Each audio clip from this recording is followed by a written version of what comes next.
This is National Native News. I'm Antonia Gonzalez. A woman who attended the climate change gathering in Poland last week is in Rapid City, South Dakota, providing updates.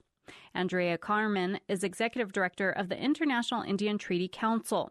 She was a member of a group of Indigenous people who found a new place at the table in climate talks. Victoria Wicks has more. The 24th Conference of the Parties, or COP24, was called to work out a plan to put the 2015 Paris Climate Agreement into action. Andrea Carmen says Indigenous people will now have meaningful participation in that plan. Conference participants officially adopted a new platform to give Indigenous people equal rights and equal footing. She says some countries objected to allowing Indigenous people to have the same status as their own representatives. But she says those countries recognize the value of Indigenous people's potential contributions. They also are quite desperately seeking our advice and information and input because everybody except maybe just a few politicians realizes the crisis situation we're up against. Signatories to the Paris Accord agreed to cap global warming at 1.5 degrees Celsius above pre-industrial levels.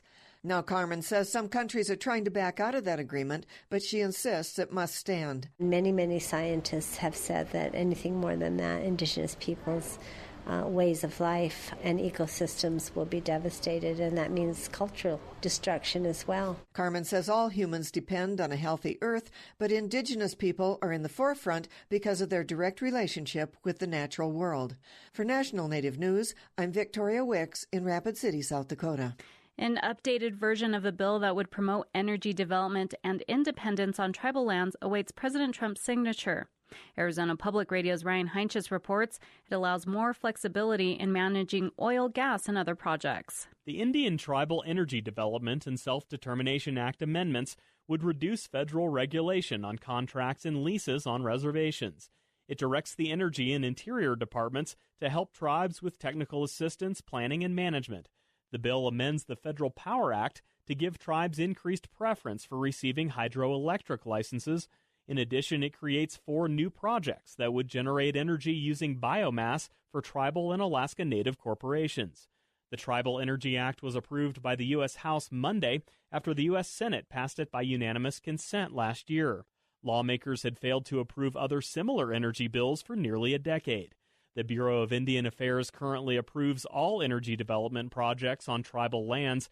Navajo Nation President Russell Begay applauded the bill and says the tribe wants to take full control over its natural resources. For National Native News, I'm Ryan Heinches in Flagstaff. Tribes and Native organizations are applauding the passage of the Farm Bill, which includes a number of tribal provisions. Among benefits, it establishes a USDA Tribal Advisory Committee, assists in food sovereignty efforts, and expands agricultural economic development. Tribes, Native organizations, and the Native Farm Bill Coalition advocated for tribal communities. The Senate passed the bill Tuesday, followed by the House on Wednesday. Montana State University announced this week it's completed fundraising for a $20 million American Indian Hall on campus after gifts from some Montana families. The project was first proposed more than a decade ago, but securing funds was a challenge. The university now plans to break ground in March and host an opening by 2021. I'm Antonia Gonzalez.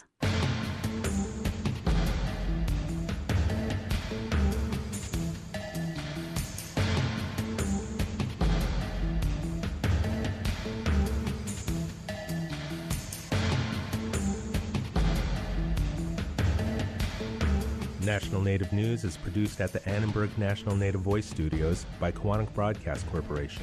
Funding is by Odawi Law Group, provider of Indian law solutions, and by the Corporation for Public Broadcasting, with support from the Public Radio Satellite System. Support by BNSF Railway Company. BNSF honors the commitment of armed forces members and is a top employer for U.S. military veterans, hiring over 9,000 veterans since 2005. More at jobs.bnsf.com.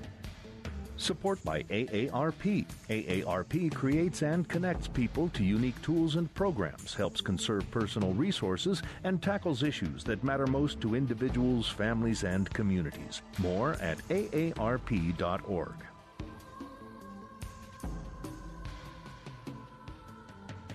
Native Voice One, the Native American Radio Network.